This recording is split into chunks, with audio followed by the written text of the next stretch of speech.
Hello नमस्कार, मी दीपाली. तुम्हा सगळ्यांचं आपल्या मिनी व्लॉगमध्ये अगदी मनापासून स्वागत आहे. तर आज दीप अमावस्या होती आणि त्याच्यासाठी मला दिवे स्वच्छ करायचे होते आणि हे माझ्या रोजच्या वापरातले दिवे आहेत.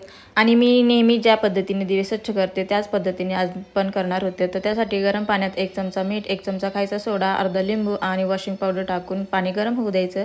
त्यानंतर आपले जे चिवट झालेले जे दिवे आहेत ते टाकून घ्यायचे. 5-10 मिनिटासाठी उकळत ठेवायचे आणि त्यानंतर मग थोडंसं गरम याच्यातच काढून घ्यायचे आणि जो भी चिवटपणा झालेला आहे तेलाचा तो सगळा इझिली निघून जातो. आणि इथे बघू शकता तुम्ही किती इझिली सगळे चिवट सगळं तेलकट निघून जाते. आणि त्यानंतर काय झालेले दिवे पितांबरीने परत स्वच्छ घासून लखलखीत करून घ्यायचे आणि इथे आपले दिवे दीपपूजनासाठी तयार झालेले आहेत.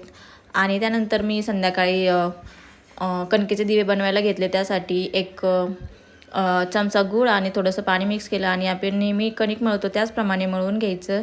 आणि मी इंस्टावरती एक 5 दिव्यांचं बघितलं होतं रील, तीच बनवायचा माझा प्रयत्न चालू होता, पण एवढं काही जमलं नाही. बऱ्यापैकी झालं होतं छान. त्यानंतर मग ते दिवे उकळत म्हणजे वाफवून ठेवायचे 10 मिनटं तरी. त्यानंतर मग मी दिव्याची पूजा मांडायला सुरुवात केली. सगळ्यात आधी तर रांगोळी स्वस्तिक काढून घ्यायचं, त्याला हळद कुंकू अक्षता आणि फुल असेल ते वाहून घ्यायचं. त्यानंतर त्यावर चौरंग किंवा पाट ठेवायचा, लाल वस्त्र अंथरायचं आणि गणपती बाप्पासाठी आसन करायचं. आणि माझ्याकडे जेवढे दिवे आत्ता होते तेवढं मी तांदळाचं आसन करून ठेवलं होतं. आणि आपण ते पानावर पण ठेवू शकतो, पण पानं माझ्याकडे आत्ता अवेलेबल नव्हती, त्यामुळे मी फक्त तांदळाचं आसन केलं होतं.